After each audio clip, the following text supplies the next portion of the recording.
I'm 62 years old and I've been in a constant state of survival mode most of my life. This is my story about how I became aware of it and how I finally escaped it.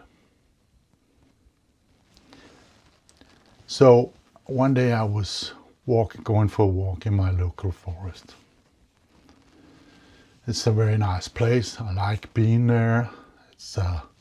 It was a very nice day, sunny, forest was green and all was good. And as I walk there, my mind starts warning me. It pops up with thoughts like, be aware of dangerous animals, watch out for the snakes, notice if anybody is following you. I know these thoughts and I feel how my body reacts to them. And how I start scanning for dangers, looking around me, looking behind me, being alert. And the thing is, these thoughts, they happen in less than a second. I kind of notice them, but I don't really register them. But I do react to them, and my body reacts to them. And my state of mind changes from maybe peace to alertness, full alertness. And what happens is that then I will do, as I always do in these situations, I kind of pull myself together and keep walking anyway. That's my pattern. But that day something shifted totally. And what happened was that I noticed the madness of this, the craziness. And I stopped right there on the path and asked myself, what dangerous animals? There are no dangerous animals here. And snakes, they're not really a threat. And who should follow me? I mean, who? And they would never choose me. I'm a huge and very strong guy. It doesn't make sense. So the madness of it was that these threats that I was preparing myself to defend myself against, they were not real. They were not real threats. So what is reality of this is that I'm scaring myself with some thoughts that have absolutely no basis in reality. And standing there thinking about it, I realized that this is something I do everywhere else as well. I do the same thing in my car or in my home, or whenever I go into a shop, or whenever I visit somewhere. I do it everywhere. So here in my own house, probably the safest place in my world, I hear thoughts warning me. Someone broke in. They're hiding around the corner. Or even worse, dead people live here and they will take your soul. Or more practical, you left the stove on, the house will burn down. Or when I start a new project at work, or when I enter a business meeting, or when I post something online, right? The pattern is always the same. Anticipate danger, feel the fear, pull yourself together, do it anyway. I can handle this. But it's also something that happens a lot. It's not just once a day. It's like once every 10 minutes, maybe even more. And it's actually kind of a continuous loop of warning myself against threats that don't really exist. And then forcing myself to act, to pull myself together and do it anyway. And for a long time, I have considered myself as being, this way to react was that I felt I was strong, I was brave, I was kind of resilient. That I was someone who does these things despite being afraid, despite all the dangers around me.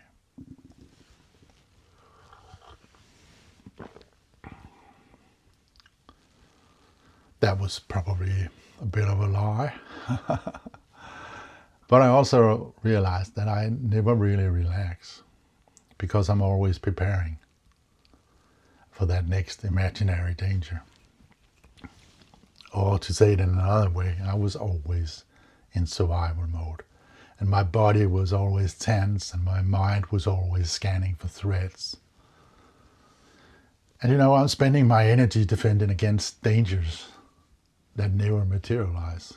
I'm preparing for attacks that never come.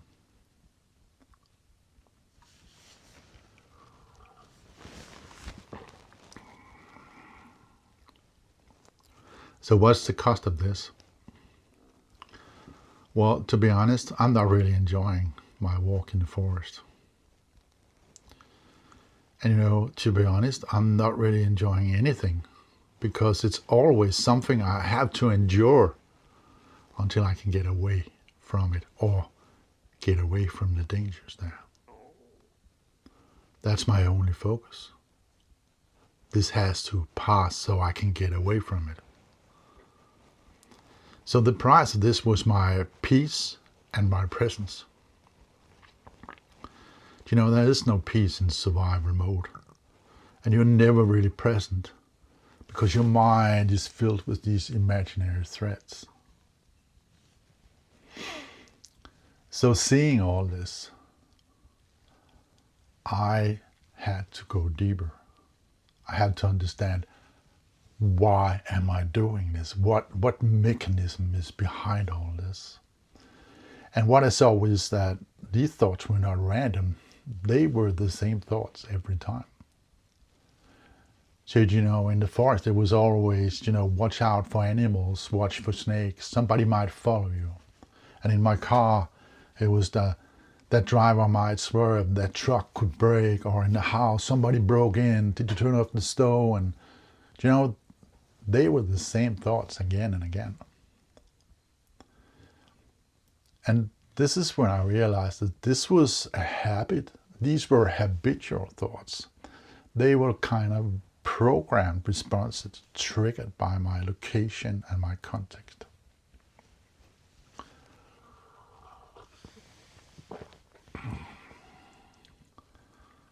They were habits.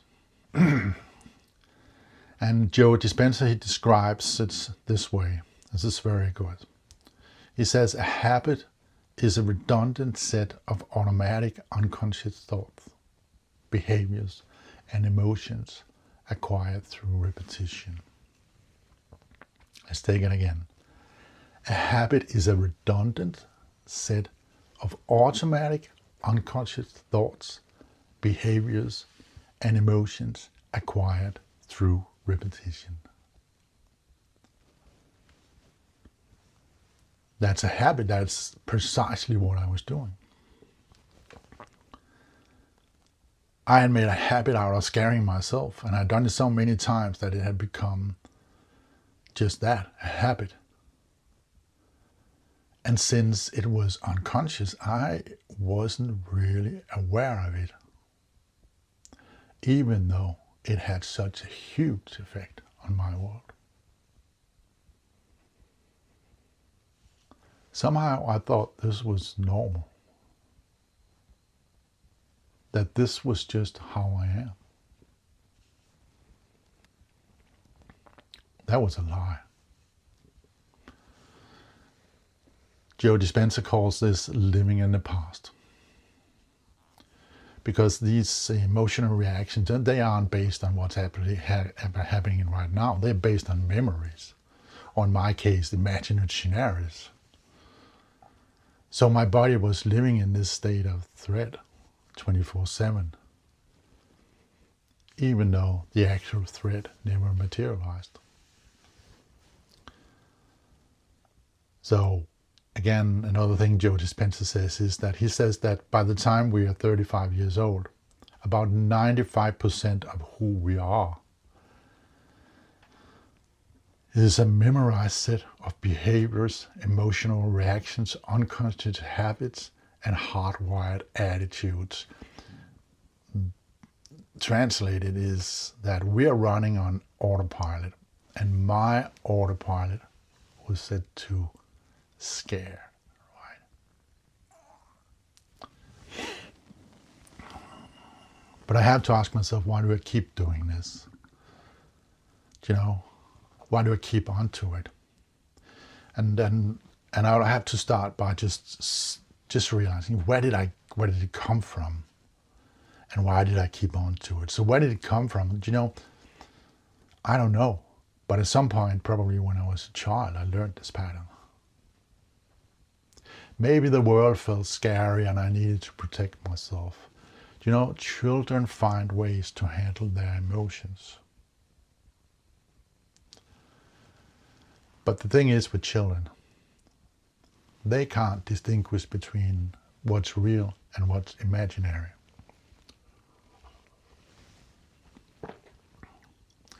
If they can imagine it, they believe it can exist.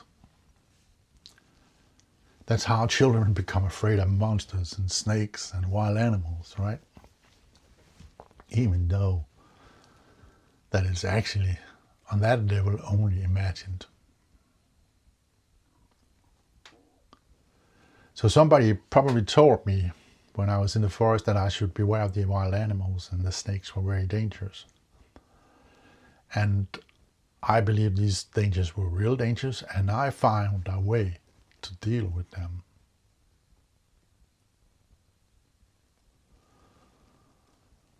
So, but I don't really know how this pattern was created. I have no memory of it.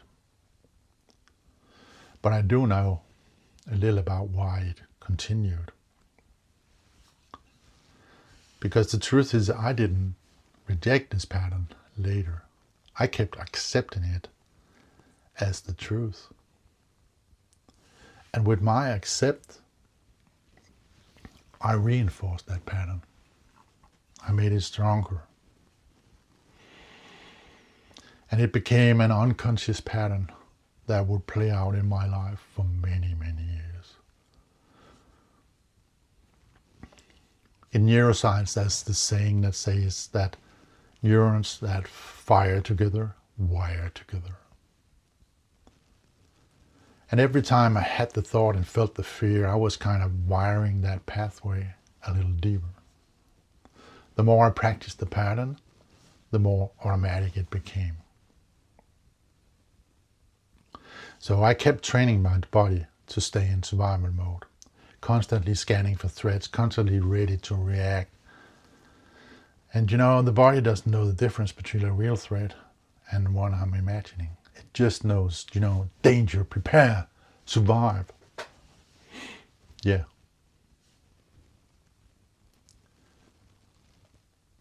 So, if I've adopted this pattern when I was a child, so let's say I have about 60 years of experience with these dangers. So, let's count it. So, how many times in these 60 years have I been attacked by wild animals in the forest? Nope, never, none. So how many times have I seen snakes in the forest? Okay, I have seen snakes. Maybe 10 times. It was never a problem. They were always far away from me, and they would usually escape very fast when it heard me coming.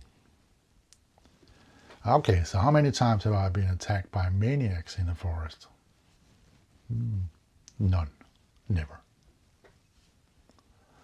So how about being attacked in my house by somebody who broke in? Never. None. So how many monsters have appeared in my house? Nope. No monsters. So during these 60 years, these things never happened. They were all imaginary. They were never real. They were never facts. And then we come to the core of it, because John Kabat-Zinn, he has a very simple phrase for this. He says, a thought is not a fact. A thought is just a thought. So my thoughts were not facts. They were just thoughts. They were habitual thoughts that my mind had learned to produce automatically, and that my body had learned to react to automatically. But they were never real. I was living in a nightmare of my own creation. And I was not a child anymore. I was a grown-up. So we have to look even deeper at this, because there must have been some value in this for me to keep onto it. And if we look at this from a more spiritual perspective, I can see the value. I can see it for what it really is, why I kept on to this pattern so long. It was an illusion I built to maintain a picture of myself as vulnerable and small. And what I'm really saying is this. I am a victim of this world. I am not its creator. And that is probably the biggest lie of them all. Because I actually created this whole situation for myself. I am the creator of the world where I lived in survival mode. My thoughts created it. I created it.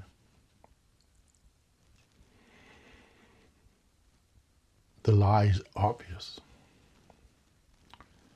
But you know, as long as I am totally unconscious about it, I can keep telling myself that I'm vulnerable and small. And I can maintain an understanding of myself as a victim of the circumstances of the world. I can live as a victim. And my life is just about survival. Do you know what it is to live like a victim? When you approach the world as a victim, the world is dangerous, right? You have to be ready to protect yourself. And then as a victim, you will meet threats everywhere. You have to stay alert. As a victim, things will happen to you. You have to react when they happen. As a victim, you are vulnerable. You're frail. You're limited. You're small. As a victim, it's only a matter of surviving. This is totally recognizable to survival mode, isn't it? This is what I chose. This is the value it had to me. So the contrast of this is living as a creator. It's quite the opposite. And the only difference is a mindset. So when you live as a creator, you create your own experience with your thoughts.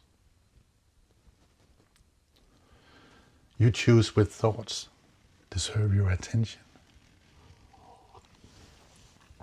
And you always respond consciously. You do not react unconsciously anymore. As a creator, you become the leader of your life. As a creator, life is not about surviving. It's about creation and experiences, right? So me standing there in the forest, realizing all this, seeing all this, I recognize that this is a trap that I made to keep myself small. And I finally see the potential of letting go of this pattern And I made this shift from victim to creator.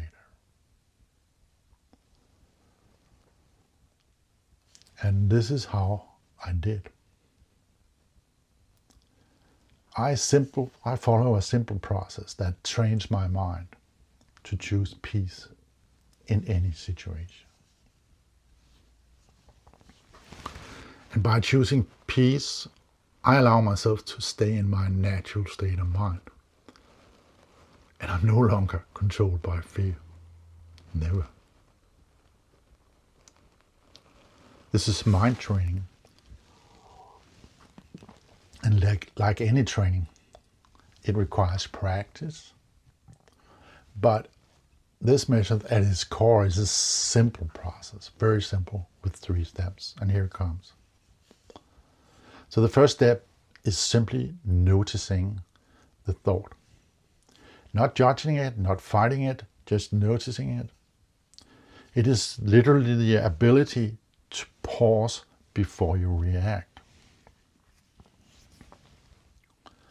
Your normal pattern would be that the thought comes up and you react. In this situation, you pause before you react. So when a fearful thought comes up, you catch it and you reflect on it. And you say, oh, it's that pattern again. My mind is warning me about wild animals, right? This alone is huge because you're moving from unconscious reaction to conscious observation. And you're doing it by creating this gap between the thought and your response to that thought. You're giving yourself time to look at the thought. And in that space, the thing you do there is step 2. You ask, is this true? Is it true? And then you wait. And something really magic and incredible happens then. Because asking in this way implies that you don't know and that you are willing to listen to the truth from a higher power than yourself. You're simply asking your soul level for guidance because you don't know. And you will get the answer. And you know why? Because you asked for it and you're willing to listen. That is how you communicate with your higher self. That is how you get the guidance about truth. Is it true? Wait. You will know the answer, and it will be a clear yes or no. There will not be a maybe, and there will not be any explanations. It will be yes or no. It's either true or not true. And if you have doubts about the answer, and this is very normal in the beginning. In the beginning, you may have doubts. The more you train this, the more you learn to trust the answer. But in the beginning, there may be doubts. And if you experience that, then simply accept that you do not know. That's why you asked. Is it true? Because you do not know. So accept that. It will be enough to take you to the next step, the 3rd step. And the 3rd step is where you take leadership. Because when you have determined that a thought isn't true and you don't know if it's true, you can simply choose to not follow it. And again, don't fight it, don't reject it, don't argue with it. Don't try to justify yourself. Just be neutral and let it pass without giving it any energy.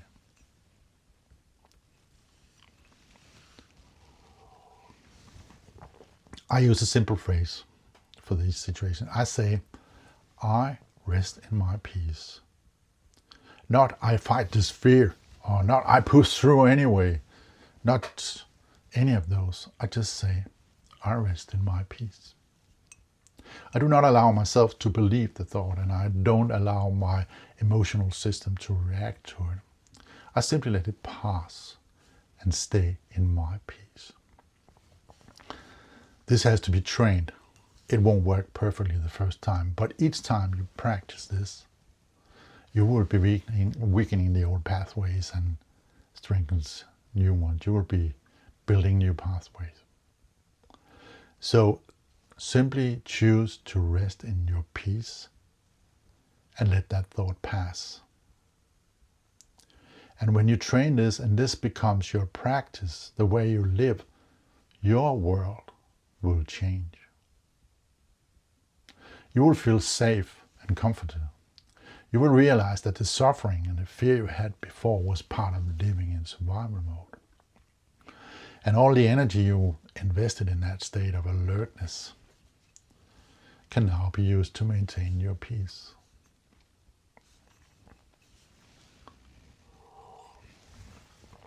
You will show up differently in your relationships. John Kabat-Zinn, he teaches that when you're mindful rather than anxious, people can feel a difference. He says your voice sounds different. You're more present. Because you can actually listen now instead of just waiting for the danger to pass, right? So you will become more creative in your work because you're not spending all your resources managing fear. You have more available now for thinking, for problem solving, for creating, or for just being, enjoying. I know for sure that I will enjoy my walks in the forest. My mind will be relaxed and present with what is, not with imaginary monsters.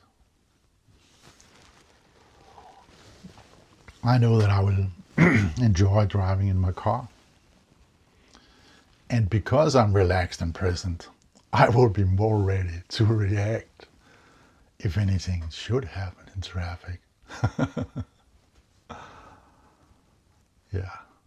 There will be more peace in my life. And there will be more peace in your life. And this practice applies to everything. Once you've learned to question your fear-based thoughts, you notice them more. So here's one. I'm not good enough. Have you ever heard that one? Everyone has it. So when it comes up next time, you simply ask, is it true? And then you wait for the answer. How about thoughts of shame, guilt, and doubt? Most of these are habitual thoughts as well. They're not based in reality. And by using this method, you will see that they are not true. They're just patterns we've learned somewhere along the way. And they can be unlearned by noticing them, questioning them, by being aware of them, by being conscious with them. So that pause, thought comes up, pause before you react. That is gold. You become the leader of your own life. Instead of being controlled by unconscious patterns, you become a conscious leader of your inner world. You choose which thoughts deserve your attention, and you choose which emotions deserve your energy. You rest in your peace, because now you choose peace instead of suffering. And the result of that, is more peace and the freedom to be yourself. The freedom to be me as I am now and not as I was, as that scared little kid. And you know what? You don't have to rewire your brain totally before this works. You just have to catch one thought tomorrow. One fear-based thought trying to scare you. Notice it, ask if it's true, and choose peace instead. Everything else follows from this. Thank you for listening. See you on the next one.